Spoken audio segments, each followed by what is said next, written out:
to the video. Before we begin, if not already, please take a moment to subscribe. It helps out the channel a lot. And click the bell icon to receive notifications when I upload. Comment your little heart out. And most of all, please enjoy. Now back to the video. I'm going to spoil this movie because I'm going to talk about all of it. If you haven't seen this movie yet and don't want to be spoiled, turn down the volume. I need the views. What happened to ghost stories? What happened to haunted houses? When ghosts started haunting phone apps and swimming pools and videotapes, something was left behind. The connection to our current world might make things feel more familiar, but it also strips away that timeless, eerie charm that defines the classic ghost story, the traditional haunted house. Ghosts are more than just jump scares. They are manifestations of unresolved histories and lingering sorrows. Deep, huh? Director Guillermo del Toro, nailed it, returns to this tradition, reminding us of why haunted houses have long held a special place in our hearts, and recaptures the essence of gothic horror. This is Crimson Peak. Just running head first into that crimson theme, aren't we? Ghosts are real. I don't know about ghosts, but spirits are a thing. Here's a ghost in the making now. This is little Edith, and the lady in the box is her mom. Or was. That night, Edith is having trouble sleeping, of course. But already the movie starts laying down that atmosphere. A stormy night, creaking floors, and a spooky apparition. Well, Mom's back with a message. Drink your Ovaltine.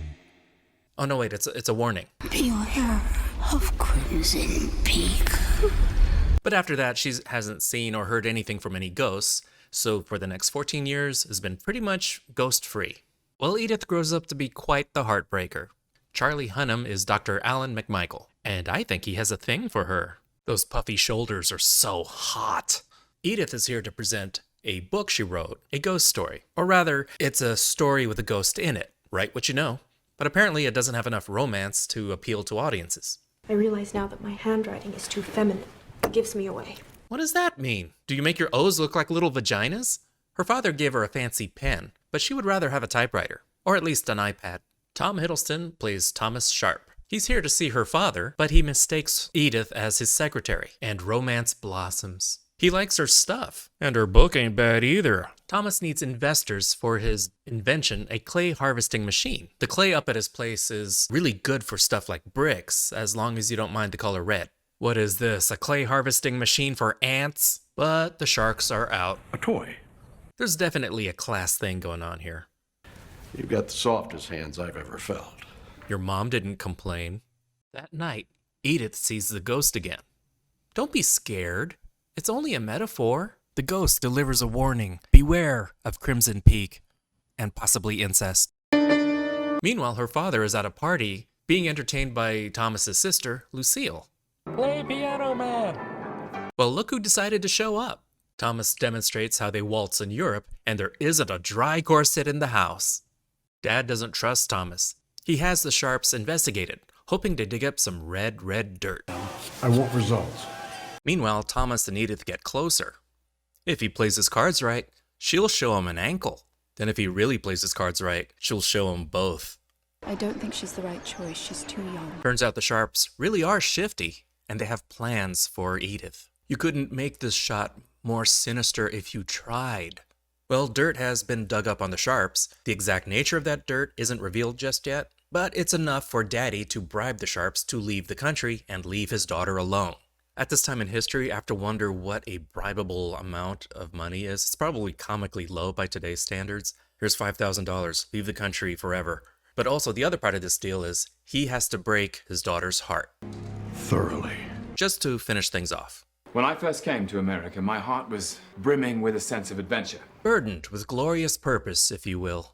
My sister and I depart for England to lasting friendship. Ooh, Victorian friend-zoned. Then to make it really hurt, he puts down the novel. You clearly haven't lived at all. In fact, you only seem to know what other writers tell you. That's enough! Everybody's a critic. You're nothing but a spoiled child. I'm kind of amazed how loud he's being. He's usually much more low-key. The next day, Someone murders Edith's father with a sink. Thomas sends Edith a letter explaining why he was such an ass the previous night, and he blames her father, etc. So she goes running off looking for him. And just when it seems like she's too late, there he is. He was waiting for her, right? Right? He lays out his love for her, and suddenly her bustle is full of liquid. Oh, and your father's dead. Official cause of death? The floor was wet, and he slipped and fell into the bathroom sink several times. I'm here for you now. Kind of brilliant con. Thomas is set up as the only source of comfort, and Edith is probably the sole beneficiary. So Thomas and Edith get married and they go back to his place. This is her new home, Allerdale Hall. A gorgeously gothic monstrosity with lots of space, stone walls, and no HOA. It's not in great shape. Half the roof is missing, the foundation's shot, so the whole mansion is kind of sinking into the mud, and it kind of looks like the place is bleeding. We waste no time when she starts seeing eerie things. Oh great, the sister will be living with us. That's just great. Well, I went to the post office. You went to the post office without me? Yeah, that red mud gets into everything, including the pipes. More shifty shit is revealed. They're obviously waiting for Edith's money to come through, but they also once tried to kill this dog. While taking a bath, Edith sees another ghost. This one is red and really creepy. Edith and Thomas never, He was very respectful of my mourning. Nothing happened. Even after the wedding. Is this a crimson flag? The place is overrun with black moths and creepy murals. Ooh, did you see it? When things are subtle, that really makes these movies more effective, and not when the ghosts are right in your face. Just when the couple is about to get it on, they're cock-blocked by tea time. Oh, that tea ran right through me. Thomas doesn't sleep next to his wife very much.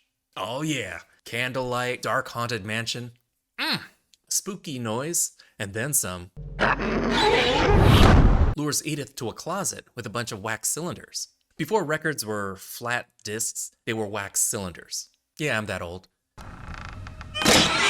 Oh shit, oh shit, oh shit, oh shit. The ghost chases Edith to the elevator, which takes her to the basement. Here she finds a trunk that was once owned by someone named Enola. Why they call this Crimson Peak? Edith finds out that this place is also known as Crimson Peak. Beware.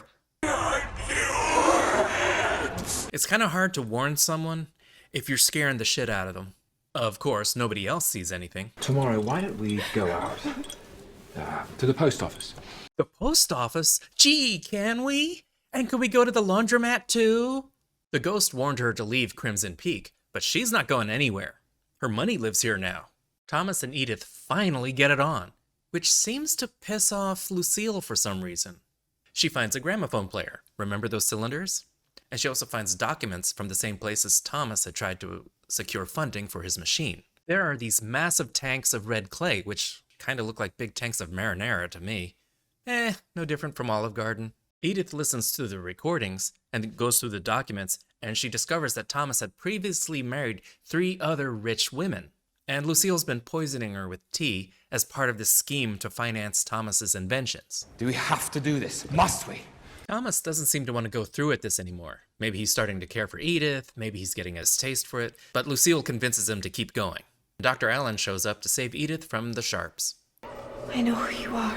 The red ghost is Enola. This time she has a little baby ghost, and the implications are horrible. Enola points to a door. Edith walks in on Thomas and his sister getting, incestuous. Fine, I had incest. Damn, Enola just sold him out. Lucy, you have some splaining to do. You're not his sister. I am. No! No! None of us dare! Edith gets thrown off a railing that somehow doesn't kill her. She wakes up to Dr. Allen taking care of her. And she's already talking about the ghosts and stuff, and this just makes her look delirious. What she should have done was open with, hey, I walked in on my husband finger-banging his sister. He's really here to rescue Edith and take her away. After the truth comes out, Lucille stabs the doctor. Thomas hides him in the basement. The moment she signs those papers, she is dead. I have to go. So he can take Edith away before he bleeds to death. Can you hold on? You killed her baby. Okay, another bombshell? That baby it was theirs. Incest. And Lucille killed her mother when they were children, when she found out about the, you know. Incest. The last step before they kill Edith. Sign your name! She has to sign over her wealth and inheritance over to the Sharps. Being one to rub it in, Lucille confesses that it was she who killed Edith's dad. And this gets her a stabbing. Who needs a sword? Thomas is here to help for once. He asks Edith to trust him one last time while he goes to destroy the paperwork, safeguarding her money. He doesn't want to kill anyone else, and he would rather Edith be safe. Any coincidence that out of all the previous wives that they killed, Edith is the only one Thomas actually slept with? He admits that he actually fell in love with Edith, so Lucille stabs him a bunch of times, including once in the face. Ugh. It goes in real easy, too. It's like his bones are made out of meringue. I admit, you don't see that a lot in movies. Usually the faces don't get stabbed very often. With good reason, it's horrifying. Now, Lucille is pissed, and she chases Edith, and they run out of the house.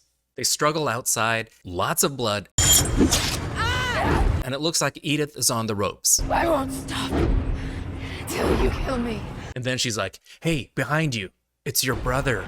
Turn around! Lucille turns, and there's Thomas, as a ghost, just chilling. This gives her a chance to beat Lucille to death with a shovel. I won't stop till you kill me. All right, that'll do it. She gets to say goodbye to Thomas one last time. Don't remarry. I'll know. Edith and Dr. Allen flee this place. She's single now. She may as well.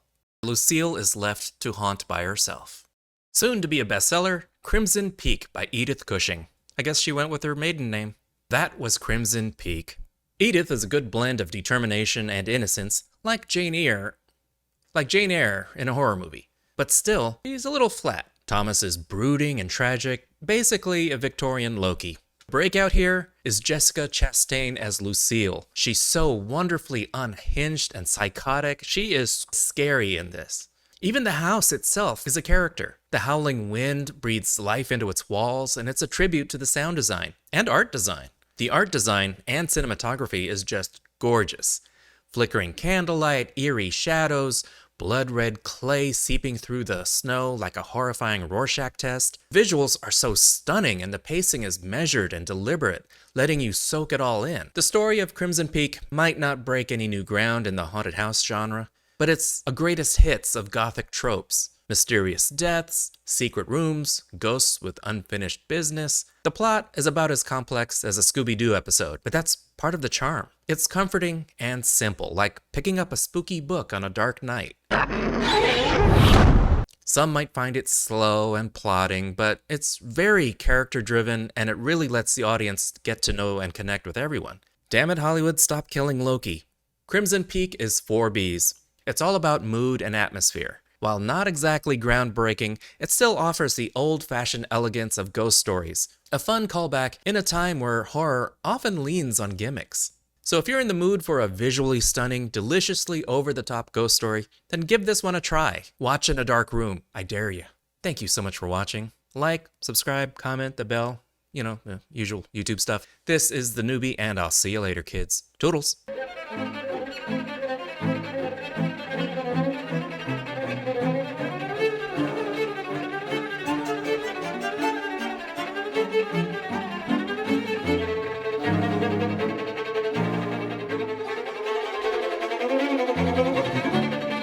Thank you.